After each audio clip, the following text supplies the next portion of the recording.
Hey everyone, it's LS, and this is going to be the patch 7.3 rundown.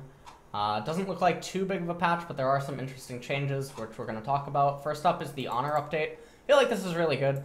Any extra incentive to do things that like unlock stuff in the game makes it feel more interactive, more friendly for casuals, but also, even competitive players can sort of like stuff like this. I think it's okay. It's a lot. As long as it's not like the thing before where you got like the ribbons around your ID or something, because that's just, no, you don't want to be associated with that. Anyways, champions, Galio, armor reduced and Q Tornado Zone base damage reduced, ratio increased. So what this does is that it buffs AP Galio, right?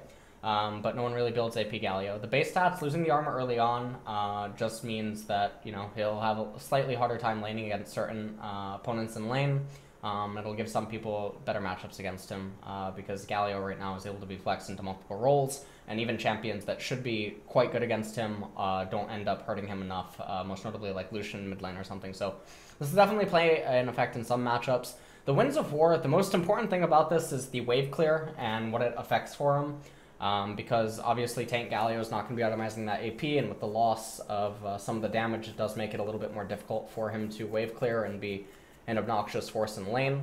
The Hero's Entrance change I think is completely fine. All in all, if this doesn't touch Galio, it's not going to remove him from the meta. You don't pick Galio just because you can Q a wave and then roam or something like that, because if that was the point, then Lissandra would probably be a lot more popular, and yet she's not. Not exactly, but you get what I'm saying. Okay, Gnar. So Gnar gets some buffs, and I think this is really interesting because we also have to factor in the changes that happened several patches prior, where all the tank items got hit, which inherently made physical damage champions actually a little bit better than they were previously, and thus champions like Jarvan, like Fiora, and all these other champions inherently got actually buffed off of that. And then obviously Kennen really liked it, Jace really liked it, a lot of champions. Now Gnar deals physical. And so the Q Boomerang throw, getting extra 40 damage base at max rank is enormous. And even early on, those numbers are definitely going to add up over time. The Mega E Crunch, getting 125 range, I think is also pretty big.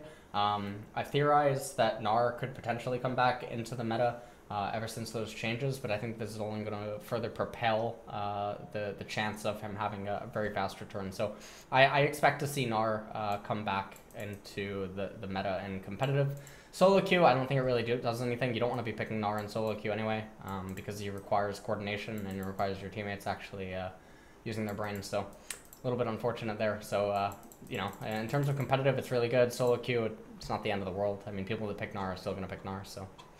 Okay.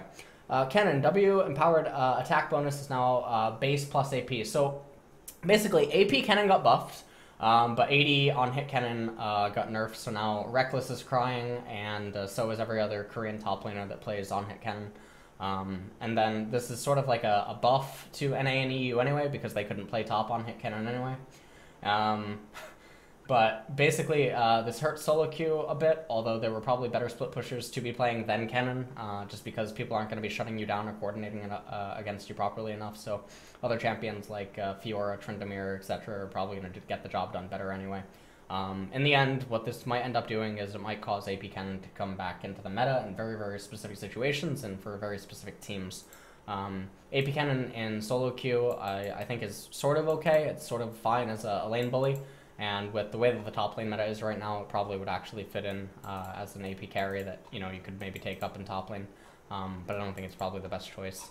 So anyways, Kha'zix. Q damage decreased, but isolation bonus increased. R stealth duration increased. So this nerfs competitive Kha'zix. It buffs solo Q Kha'zix. So the Taste of Their Fear changes. Isolation bonus getting enhanced, doesn't matter. And competitive people are not going to be getting isolated. It's going to be very difficult for this to actually see a buff in a competitive setting. Solo queue, however, people like to be more separated than a child born today in America from their parents. And so, Kha'zix definitely going to like those buffs there. But I think that Kha'zix in general is, in a pretty weird spot right now in competitive solo queue. This just bolsters him, especially because the solo queue jungling right now does need more variety, and this helps with that. Kindred's really weird. It really looks like Riot's trying to force Kindred. I think I predicted last year that Kindred would be back at a certain point, and she never came back. Sort of like my thought. No.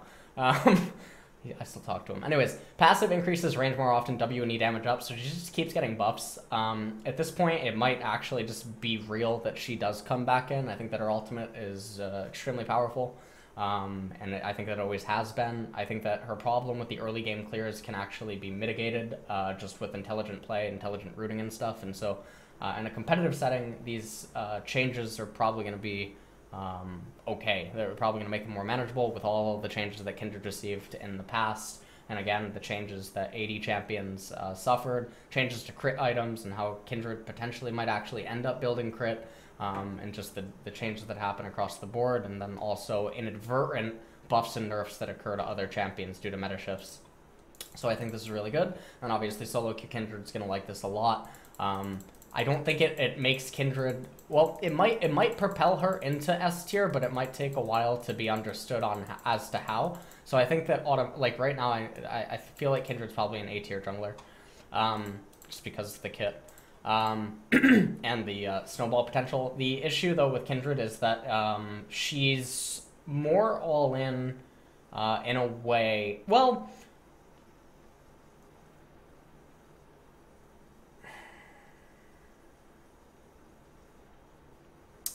She's a higher risk, higher reward version of Graves, in a way, yeah.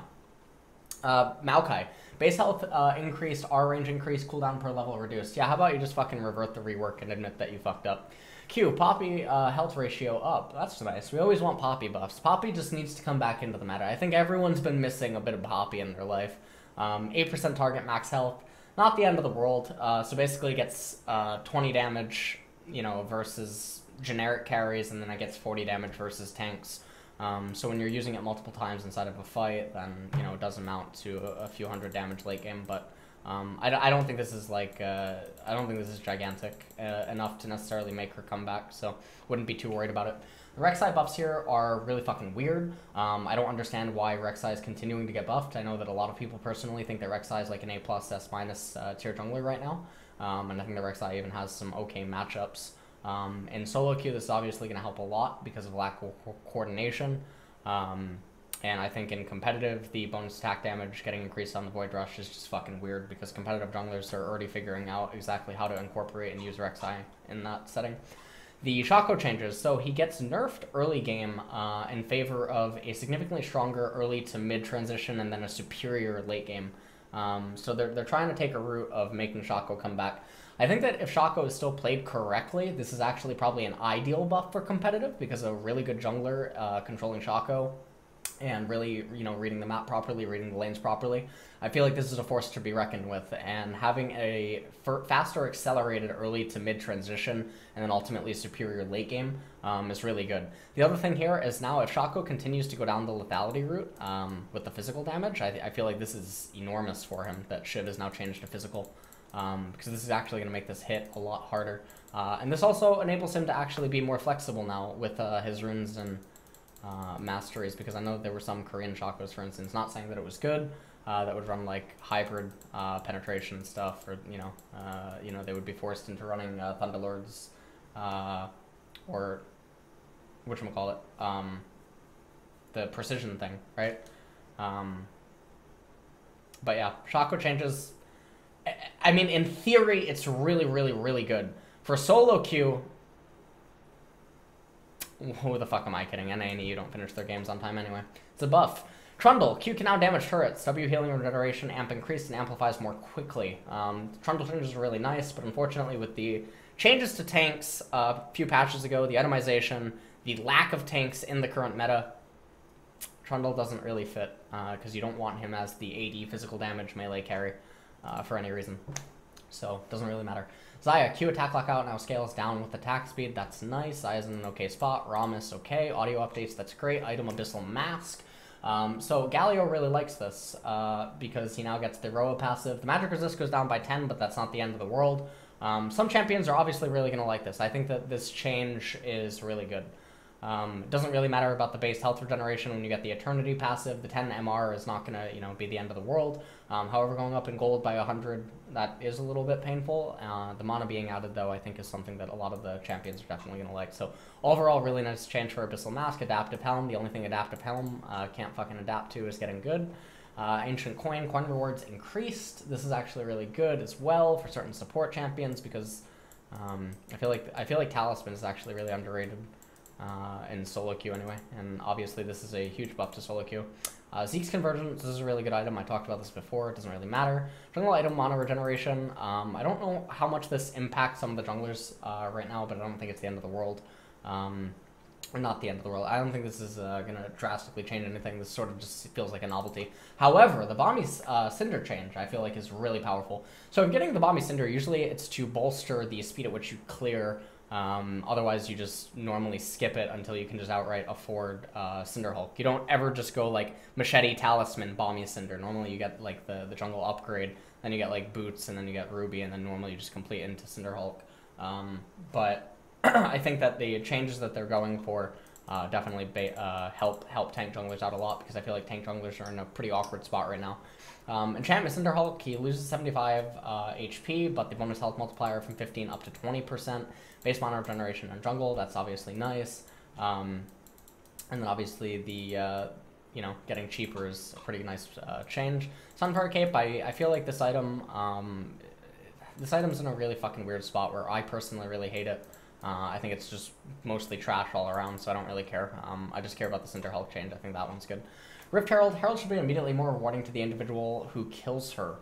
25 gold to 100. I really like that. Rotating game mode. Don't care. Loading screen tips. Thank you. I need those. Random champion button. Added a button to select a random champion to blind pick in custom games. That's really good. Bug fixes. Upcoming skims. SK Telecom. It's really good. Make sure to go and get those skins.